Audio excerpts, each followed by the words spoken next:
I don't know what day of the week you're watching or listening from, but whatever day it is, it's time for a new episode of Superhero Deep Dive. So, welcome, my friends, my loved ones, people that I've never interacted with before that may be listening to the soothing sounds of my voice. Blah. No, I'm just playing. I have a good episode set up. It's not a well-known hero. There's not a lot of information, but it's interesting and it has a lot of potential. I know I say that a lot, but this one does, and a lot of heroes do. Let me get my normal disclaimers. The information is pulled from different sources across the internet and may or may not be completely complete, but they do give a really good insight on the current superhero. If you guys ever want to reach out to me, I highly encourage it. If you are watching on YouTube, I upload a new video on YouTube for the podcast every Tuesday morning at 8 a.m. Eastern Time. It's under Superhero Deep Dive.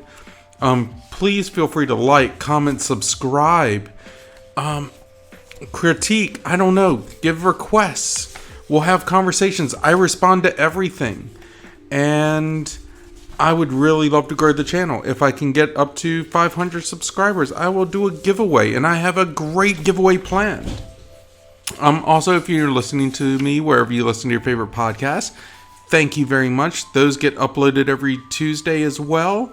And if you are listening to me on Outworld Fleet Radio, I have episodes uploaded or playing every Tuesday and Thursday throughout the day. Their website, if you are interested, if you're sitting at your desk at work and you can access it, is www.un-conventional.com/radio. And as always, if you want to reach out to me on Twitter or Instagram, you can catch me under Super Deep Dive. I post memes once or twice throughout the week. You know, it's a lot of fun. And I also have an email address. You can email me directly at B4, so B4itall@yahoo.com. Okay. This week I am talking about the Dark Horse Comics hero known simply as X, or Character X, or X the Killer. You know, whatever it is.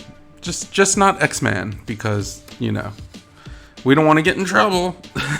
but he's X. This is one of those episodes I highly recommend looking at the YouTube video, because you may not know him unless you see him. But his real name is just simply Johnny. They don't know his last name. It was never really revealed. And the man known as X was once a child whose name was, lost to history, experimented on with mutated DNA, and studied until he seemingly died in a fire.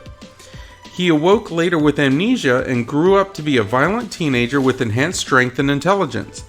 After being murdered by a mobster, or for having an affair with the mobster's wife, the man reemerges as a serial killer named X, who decides to target criminals and corrupt politicians to further his own mysterious agenda.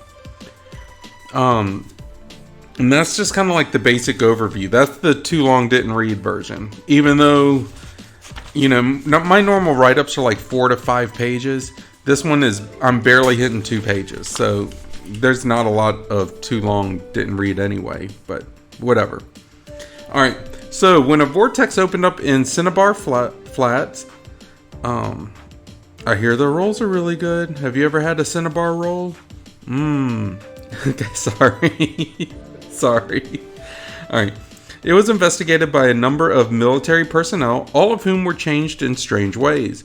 One such person was a military general who only had his arm infected and had it amputated to save him.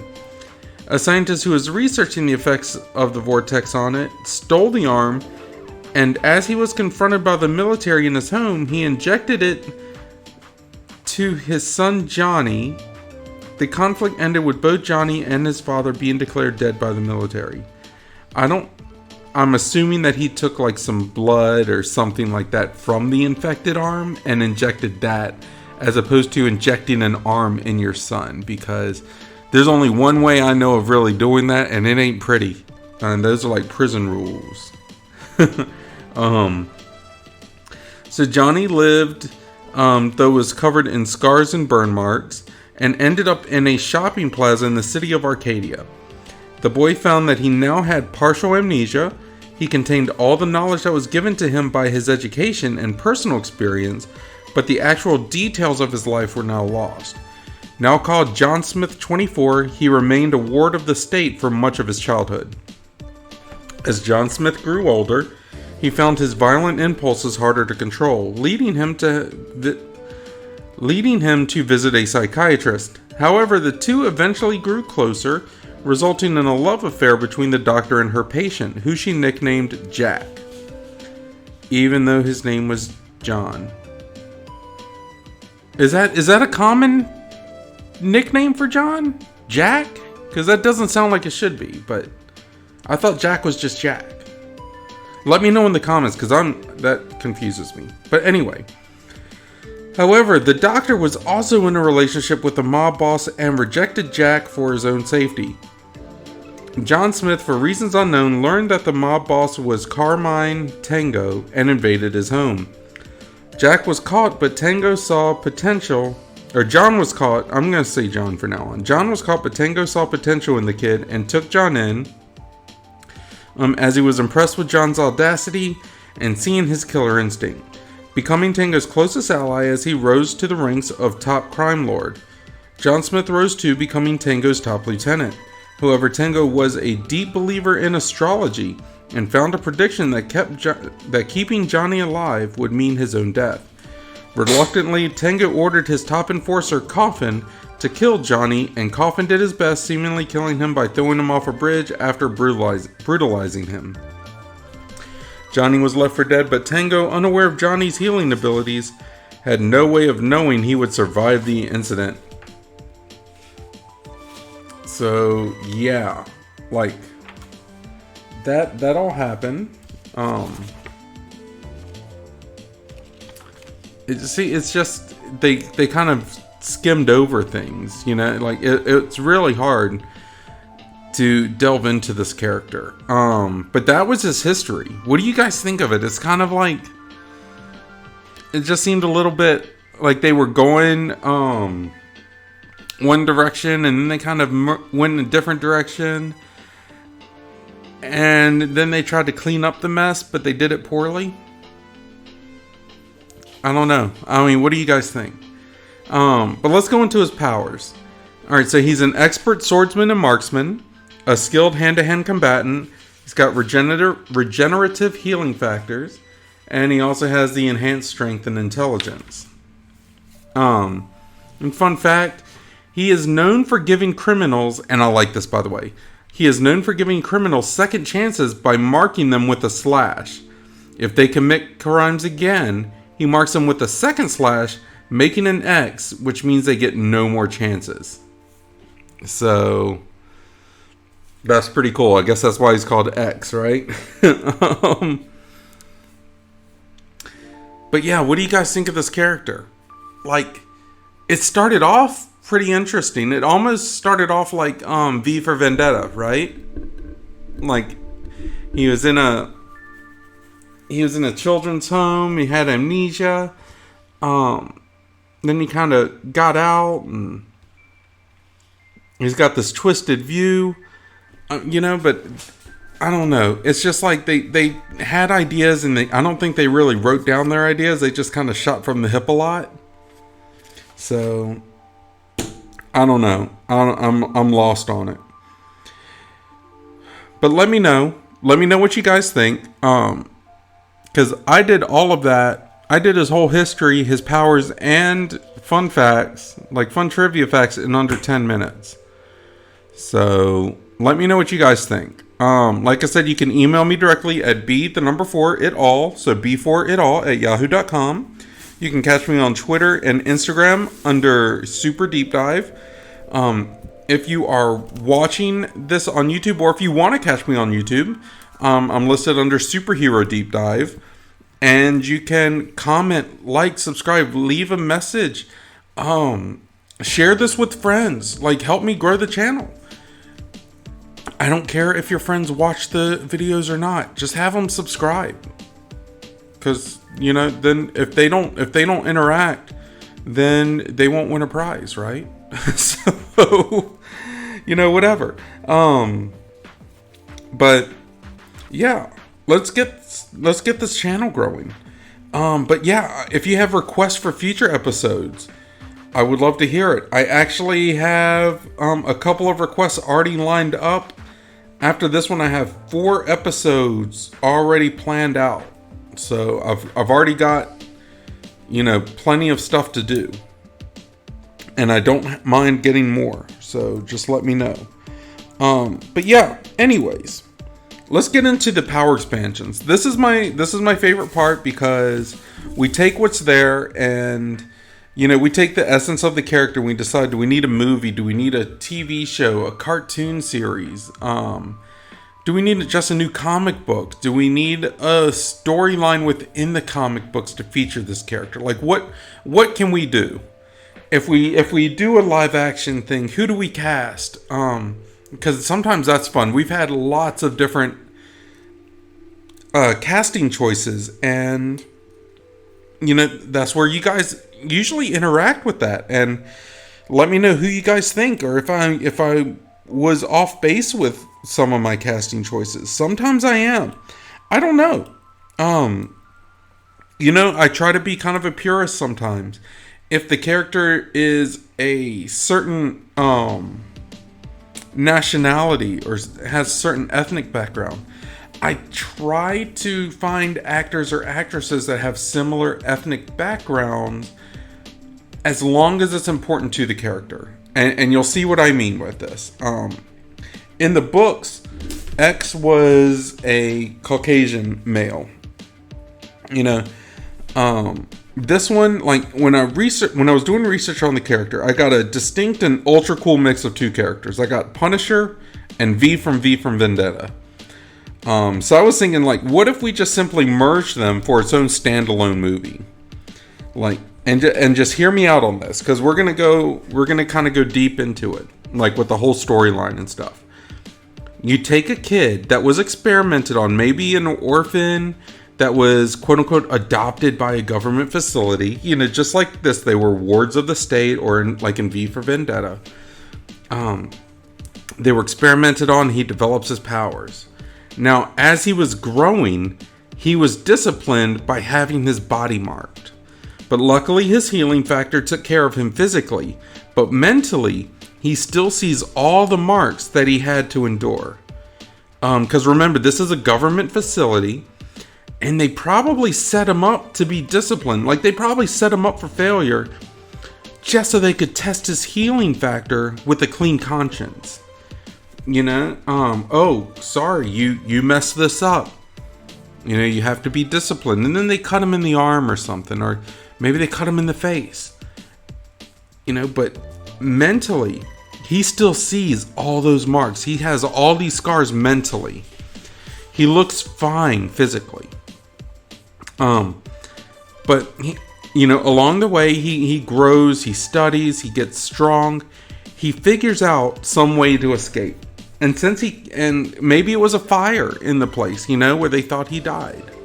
Like, I mean, and this is all just pulled straight from V for Vendetta, really. If you look at it, it's pretty much the same plot in the beginning.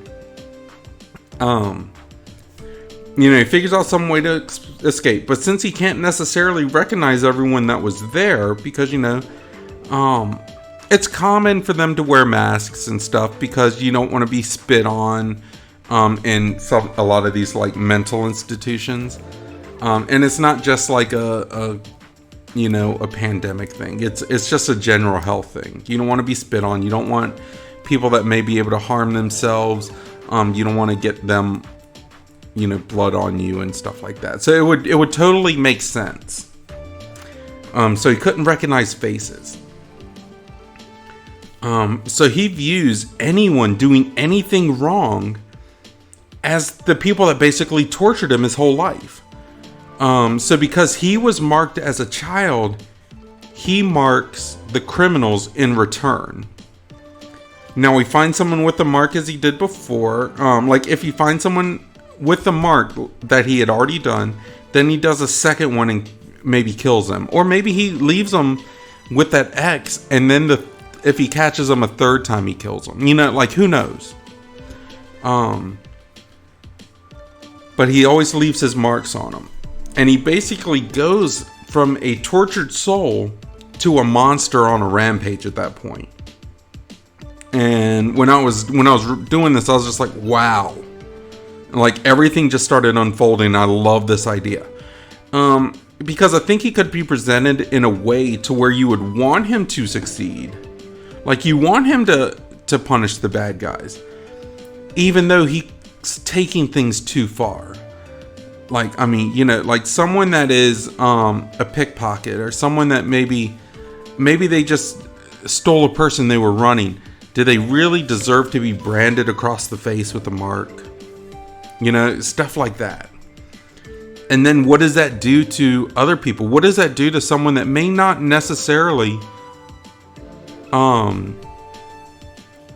they may not be committing a crime? Like, what if they're having an argument? Like, what if it's a boyfriend and girlfriend or something? They're arguing out in public. And X views that as the guy being too aggressive. And as the hero, he needs to stand up and take action. And he marks the guy. Really, they could just be having a heated argument. It may not get violent, you know, anything like that. It just may be escalating with words, you know. But what if he took things too far? And what if there's another person like him in the facility that just goes on a crime spree because he has similar powers, like the regenerative powers? I can't say that for some reason. What if he's already marked, but because of his healing factor, he heals up, and it ends up messing with X's head, because if he can heal himself, then X may end up seeing him and recognizing him and be like, didn't I do this? And, you know, then, you know, the next week or the next day, who knows? He's back there. So, you know, X is already fragile mentally, or psychologically. So let's mess with him and show this guy that he keeps marking him. And maybe he does the same thing that the people at the government facility did, where they make maybe deeper marks. But the guy heals up, and he just goes out and does it again, gets caught, and he heals up. So he looks like he's never been marked. And he's just this kind of ghost that's haunting him. Excuse me. I think that'd be amazing. And I think it would be insane, and like an insane aspect of the movie. But who to cast? That I really don't know. And this is where I was getting to from before. It could be anyone, really. In the books, he was a Caucasian male, and I think that for the sake of him being involved with a mob boss kind of thing, maybe it works better for him to have, like, you know, your stereotypical Italian kind of heritage, or just Caucasian in general. But in this movie, you know, we can mix it up. He's just a ward of the state, so he could be anyone. You know, he could be African American, he could be white, he could be Asian. It doesn't really matter. He could be Hispanic. You know, it doesn't matter, because it's more about the craziness and the psychoses that would be portrayed more so than the race of the character, because we're leaving the character open-ended as far as their background, their history. So what do you think? Like, who do you think would make a good actor? I don't know if you guys are watching Moon Knight or have already watched Moon Knight by the time you're listening to this, but that's been great, and I think the character or the actor has done such a great job portraying the different personalities, but we need someone that can do something like that, only be a little bit more tortured, because they went through a lot. So who do you think? I mean, I honestly, I don't know. I don't know. I would say it could be anyone. I mean, it could be anyone. I would personally stay away from Middle Eastern people simply because of the brutality that it is. I would just stay away from those optics, you know. But that's just me, and that's me playing it safe on that. But I would love to know. Leave a comment, send me an email, send me a DM on Twitter or Instagram under Super Deep Dive. Leave a comment on the video or Superhero Deep Dive on YouTube. Send me an email at B4, so B the number 4, it all at yahoo.com. So B4 it all at yahoo.com. Let me know. Let's have a discussion. Let's follow up on this and keep going with it. In the meantime, guys, I'm going to head out. Next week, I'm actually doing spoiler. Not like spoiler alert, but well, I guess it is a spoiler alert. Spoiler is my next hero. So the next one should be great. It should be much longer, within reason. But I'm looking forward to it. In the meantime, guys, I hope everyone is blessed. I hope everyone is happy. I hope everyone is safe. I hope everyone stays smart. And if you don't stay smart, don't get caught. See you next week. Bye-bye.